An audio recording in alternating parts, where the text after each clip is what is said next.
Para mí es muy difícil hablar del tema que escucharán a continuación. Espero no ser muy juzgada ni maldecida.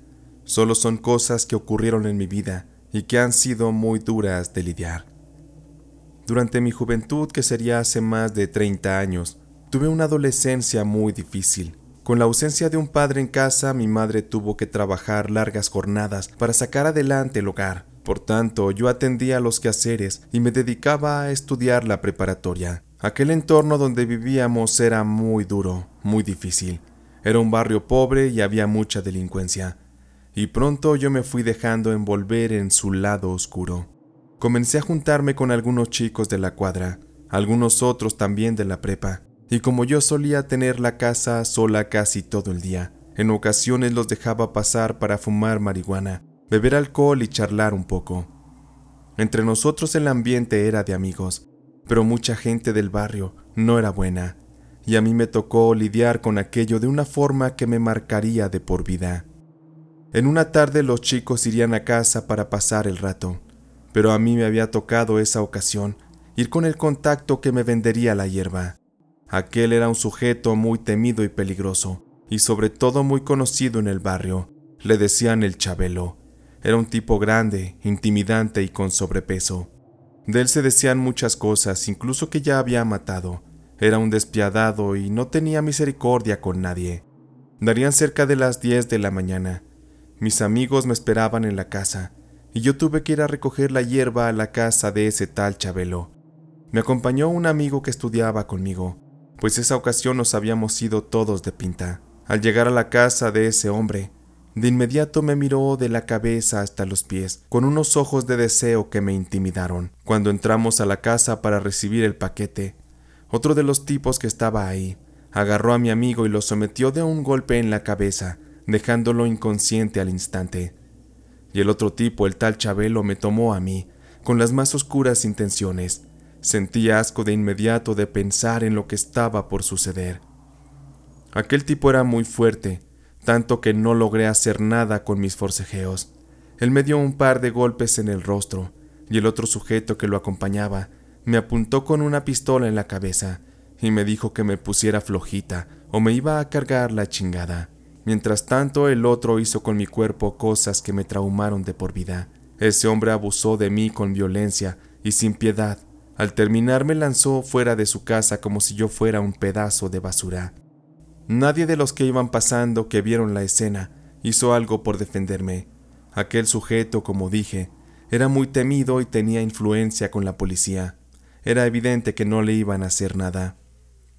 Esa tarde, cuando regresé a casa con las manos vacías, mis amigos me vieron subirme al cuarto llorando destrozada. Yo me encerré. Les pedí que se largaran y nunca más volvieran a buscarme. Desde ese día mi vida cambió. Me volví fría, aislada. Dejé de ir a la escuela, de tener amigos. Ahí conocí el odio, el rencor, la ira. Tuve que contarle a mi madre lo que viví, porque, fruto de aquel ataque que sufrí, resulté embarazada. Mi mundo se estaba cayendo a pedazos. Mi madre me corrió de la casa, pensando que yo me había buscado aquello, que yo había sido quien sonsacó a aquel tipo para entregármele y salir preñada. No tenía a dónde ir, pero gracias a una tía, mi tía Jovita, hermana de mi desaparecido padre, fue quien me dio asilo. Así pude tener un techo y comida para sobrevivir. Esa tía no me juzgó, y fue con ella que conocí los poderes de la Santa Muerte. Después de que yo le conté todo lo que pasó con aquel tipo que abusó de mí, ella me comprendió y me abrazó. Me dijo que ella me apoyaría en lo que yo necesitara. Mi tía me tomó de la mano y me llevó a su cuarto, donde ella sostenía sobre la pared una repisa con una figura de la Santa Muerte, rodeada de velas, flores y ofrendas. «Ven para acá, mijita. Te voy a mostrar algo. Te pido que confíes en mí, por favor.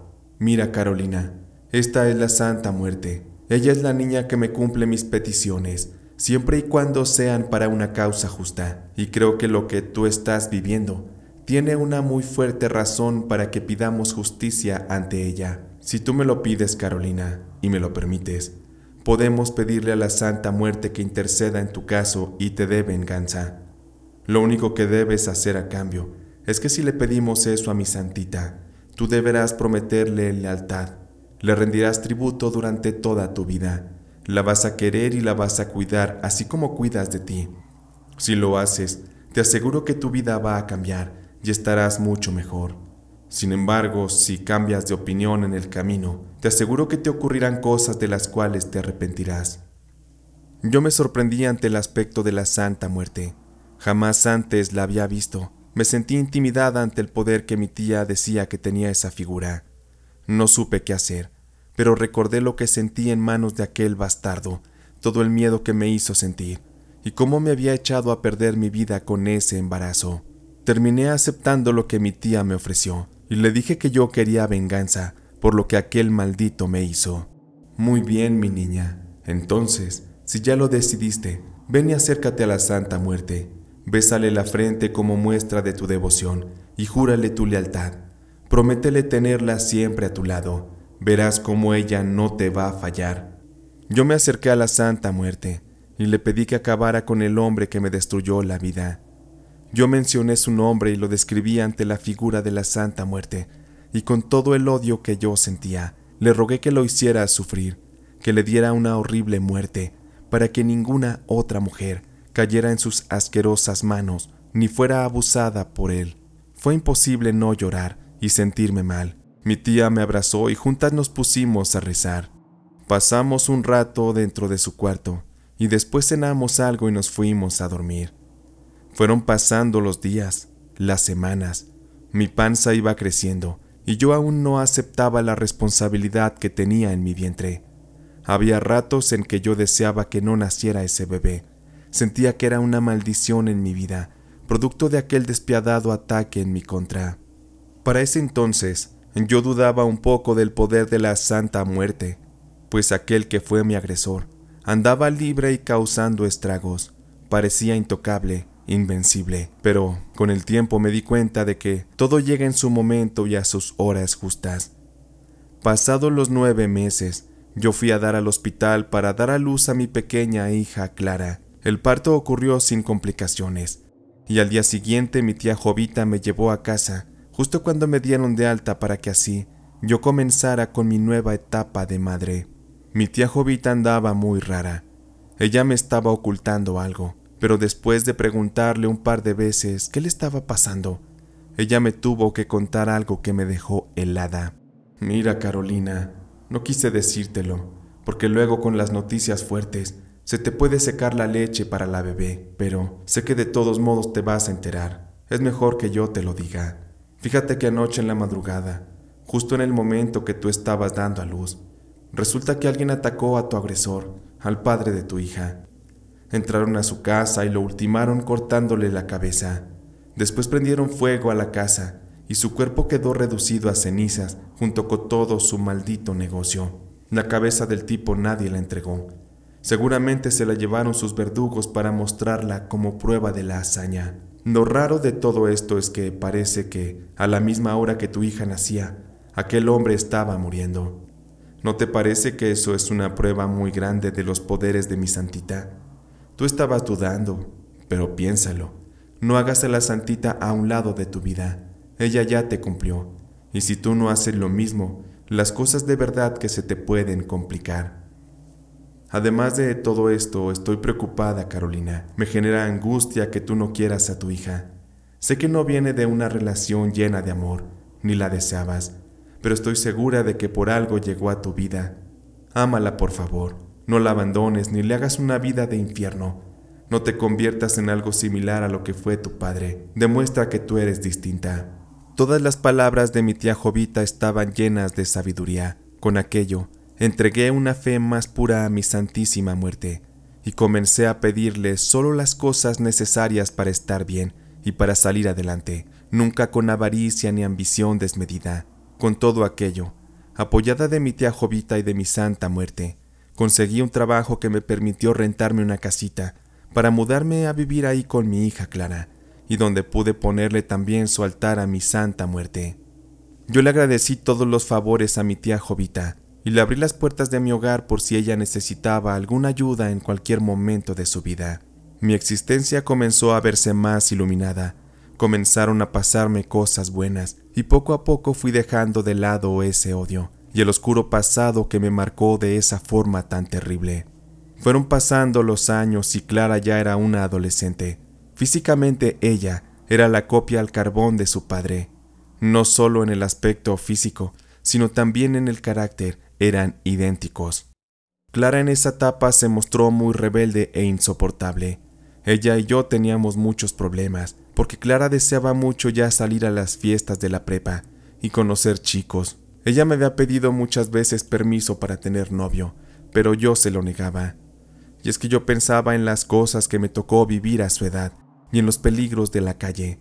Con esto la fui limitando mucho. Yo no quería que ella sufriera las mismas cosas que yo, pero creo que eso en lugar de ayudarla, la estaba perjudicando más, porque a mis espaldas, cuando yo iba a trabajar, ella salía a fiestas. Sentí que mi historia se repetiría con ella. Eso me aterraba. Lamentablemente no tenía forma de detenerla. Clara era indomable. Lo único que pude hacer fue aconsejarla, porque sabía que al final del día ella haría lo que su santo juicio le mandara. Los problemas con mi hija se incrementaron cuando conocí a Joel, un hombre amable, honrado, que me quería mucho y que me cuidaba. Yo aún era muy joven, tenía 32 años y estaba en todo mi derecho de rehacer mi vida. Es más, ese término no debería aplicar, porque en sí yo jamás tuve una relación, y en ese punto de mi vida sentí que yo merecía lo mejor, que yo valía mucho, y también tenía derecho a sentirme amada, bendecida, a amar y tener a alguien a mi lado. Las cosas con Joel iban de maravilla, y yo me veía con él afuera de mi casa.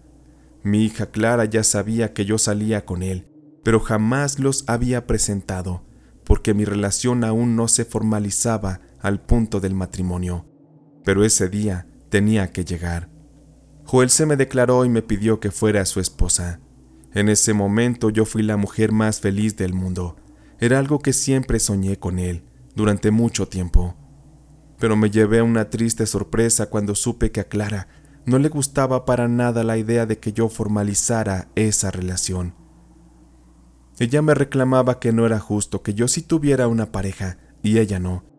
Mi hija no entendía que ella era apenas una chiquilla de 16 años y que aún le faltaba aprender de la vida para entonces poderse involucrar en una relación. Con todo y eso, yo defendí mi derecho de ser feliz y me casé con Joel. Como él vivía a la orilla de la ciudad, ambos acordamos que su casa la pondríamos en renta para así obtener un poco de ganancia extra, y nos iríamos de este modo a vivir a mi casa. Ahí comenzó el infierno. Mi hija Clara no soportaba a Joel, se la pasaba ofendiéndolo, rechazándolo. El pobre de mi esposo siempre se quedaba callado. Él era un hombre muy educado. Él le aguantó mucho a mi hija, quien amenazó incluso con irse de la casa, porque en una ocasión Joel se la encontró besándose con un tipo de mucha mayor edad que ella, justo a la vuelta de la casa. Estaban muy descarados los dos exhibiéndose y toqueteándose. Joel la subió al auto a la fuerza y la llevó a la casa. El tipo con el que estaba mi hija salió corriendo, huyendo como un cobarde. Clara a partir de ahí dejó de hablarle a Joel, lo maldecía. Su odio hacia él creció mucho más. Eso a mí me dolía. Yo no soportaba más las actitudes de mi hija. Me sentía cansada de ella. Llegué a pensar incluso que debía abortarla para que no naciera. Yo no merecía una vida así.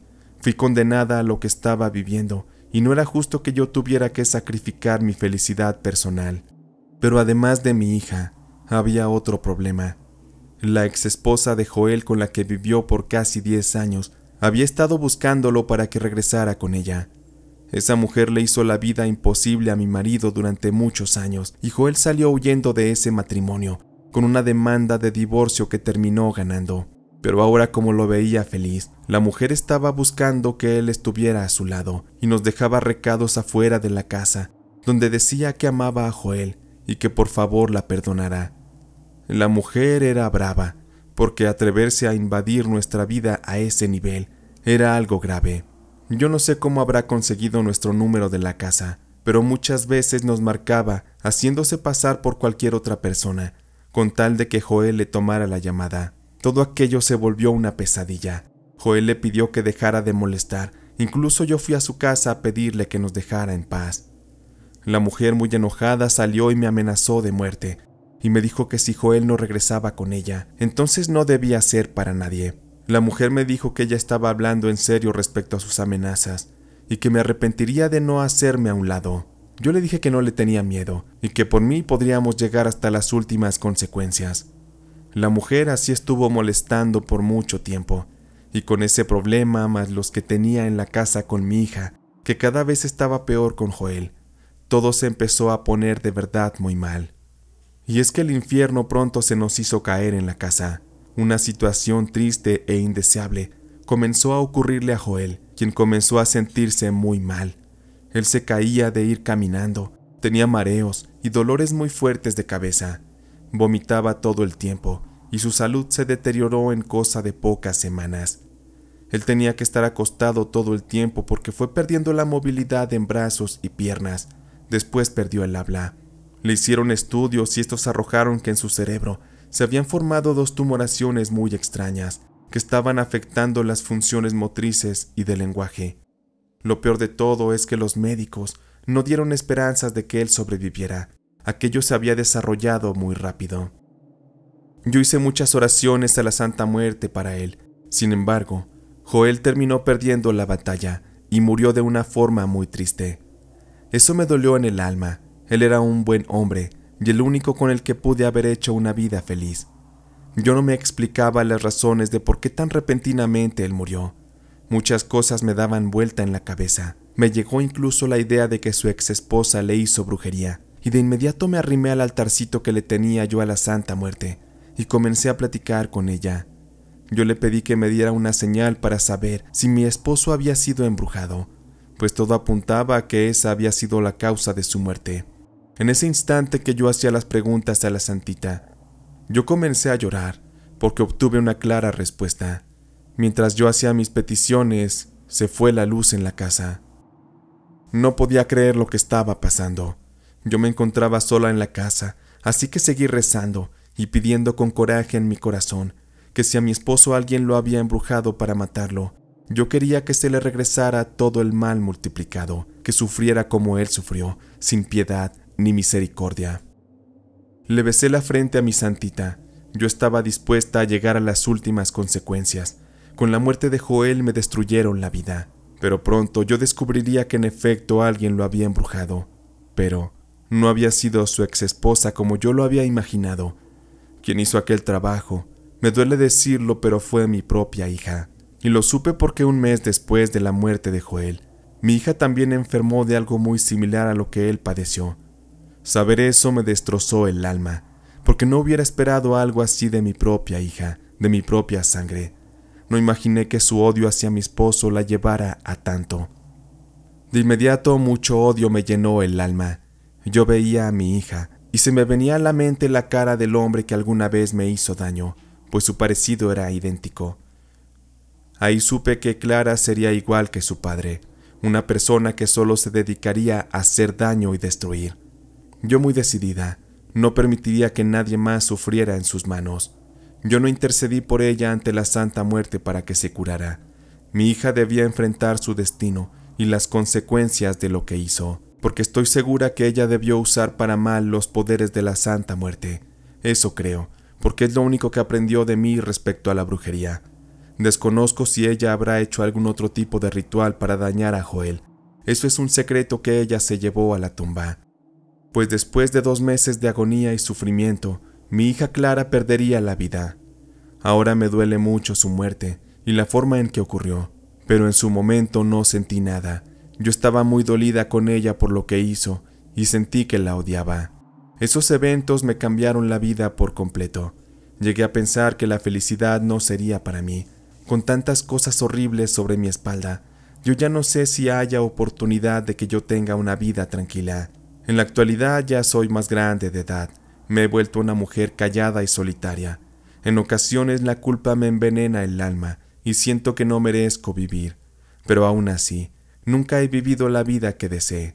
Lamento aquel día que fui a la casa de aquel tipo que me marcó, porque de haber sido distinto, otra vida tendría yo ahora. Sé que el hubiera no existe, y por algo pasan las cosas. Dentro de todo esto me alegra haber conocido la fe en la Santa Muerte, porque ella me ha ayudado mucho.